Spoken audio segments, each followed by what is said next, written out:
Do you sometimes feel stuck when you speak in English? Do you translate a lot in your head before any words come out of your mouth?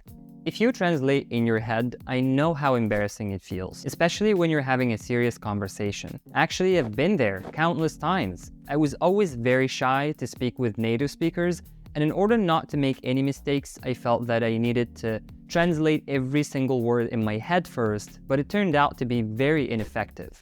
In this video, I'll show you how to think in English and stop translating in your head step by step. One of the most prevalent problems learners seem to be suffering from is the fact that they cannot think in English. They tend to think first in their native language, and then they translate these thoughts and ideas into English before they could actually start saying them. This has so many potential problems to it. By doing so, you're not being as prompt in your responses as you should because you'd consume so much time thinking before you could actually start giving a response, and since you're translating in your head, your choice and use of words may be very inconvenient and inaccurate. They might not be what a native speaker would normally say in these situations. But when you think in English, you can speak more fluently, respond to questions more promptly, and engage in conversations more naturally. You'll also use words, phrases, and expressions that seem to be appropriate to these situations you're talking about, and you'll ultimately sound a lot more like a native speaker. Here are some very effective steps you could start taking towards thinking in English. Step number 1, language immersion. When you immerse something in water, you obviously put it underwater and you surround it completely with it. So language immersion is when you surround yourself completely with English. So you're only exposed to English and no input from any other language might slip into your eyes or ears. So why is that useful? The primary reason for thinking in your native language before translating into English is because you're more exposed to that native language more than you're exposed to English. So whenever you have a certain idea in mind, you happen to remember it first in your native language, and you seem to struggle to recall the words or phrases and expressions in English that would be used to express the same idea. To completely immerse yourself in English, you need to watch videos, listen to podcasts, or read books or even articles about topics that you like. It has to be something that intrigues you on a personal level and gets your attention, otherwise you won't enjoy it. By boosting your exposure to English, whenever you have a certain idea in mind that you wish to express, the first expression that will strike you will be in English and not in your native language. Some people might propose packing up and traveling to an English-speaking country such as the US or the UK to get this immersion experience, but that's not totally necessary to maintain immersion. You could give yourself doses of English from YouTube channels of your chosen accent or dialect, or from Google Podcasts that address topics of your personal preference. All you have to do is to choose whatever topic you might be interested in, research YouTube videos or books on it, or it could be just a movie that you've recently wanted to watch. And then you should dedicate at least half an hour of exposure to that content in English on a daily basis. And step number 2, memorize words in context from a monolingual dictionary. One reason why learners face difficulty learning words in English and using them is because they memorize them separately, not in context.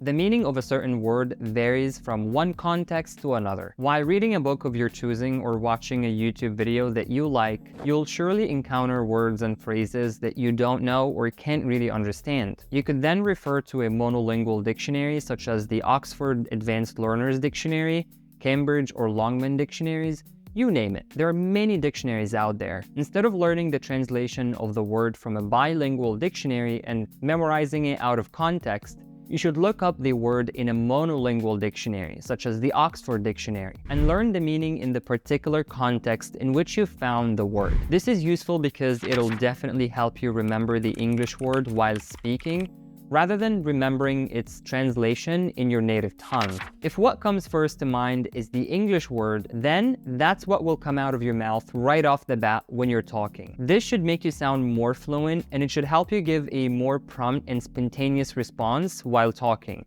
You could then learn collocations and chunks of the word that you've looked up in the dictionary. I've once seen the word subtle while watching a movie before. Translating this word in a bilingual dictionary from English into Arabic didn't seem to help much to understand the meaning or how the word is used. But when I looked it up in a monolingual dictionary, I learned all the contexts in which the word could be used. I have learned that it could say a subtle color or a subtle smell. This word describes something that's not very noticeable. So I could then say there are some subtle differences between iPhone 13 and 14. I learned that it could say a subtle plan, which means clever, or a subtle mind, which means bright and clever.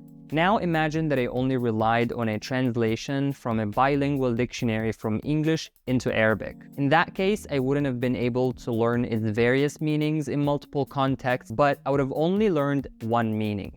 However, this is not useful without applying step number 3, which is rote repetition. After you've managed to extract phrases and collocations for the target word you wish to learn, it's time to repeat these expressions a lot. This is mainly because your mouth won't be able to use the word effectively if it's not used to it. You might be able to recall it, but what will improve your chances and the odds of remembering the expressions and phrases is rote repetition. This is repeating the words and expressions a lot. Whenever you've seen a phrase or expression from a video or a book and written it down in a Word document of your own, you should first listen to its pronunciation from the Oxford Dictionary. If it's problematic to pronounce it, you might first need to break it down into syllables and pronounce each syllable separately, then combine them together. Let's practice pronouncing the word subtle, subtle, subtle, subtle, subtle. Now let's pronounce a little more difficult word, idiosyncratic, which means unusual. Idiu, sin, cratic, idiosyncratic, idiosyncratic. You could also go to youglish.com to learn how to pronounce a word in context. This website provides sentence examples from YouTube videos for any given word, and it offers pronunciations for the word in either British English or American English. You could use it to learn your preferred pronunciation for any word you're attempting to learn, as well as phrases and collocations that you could memorize in conversation. Rote repetition of the words after having learned their correct pronunciations will accustom your tongue to the sound articulation of these words. So while you're in the midst of the heat of a conversation, you won't struggle to consciously recall a word or make a deliberate effort to say it out loud. Your tongue will have already been used to it and it will come out naturally. And step number 4, self-conversation and self-reflection. The 4th step in our process is to actually engage in a conversation and put the acquired phrases, idioms and expressions, and items of vocabulary into meaningful practice. But not always will you find someone of similar language competence as yourself, or even someone that might be having the same interests as yourself. That's why it's a good idea to talk to yourself on the topics you've already read about in books or listened to in videos. You could also play the devil's advocate. That means maintaining both sides of the debate or argument that you're having with yourself by making a statement and responding to yourself back with an opposing opinion. Then respond back based on the knowledge you have to keep the conversation flowing. You could also record yourself and listen to your recordings afterwards and analyze them for mistakes that you might have made. Then make notes of the pronunciation and grammar mistakes or the possible items of vocabulary that could have been better used in the conversation. And step number 5, regular revisions.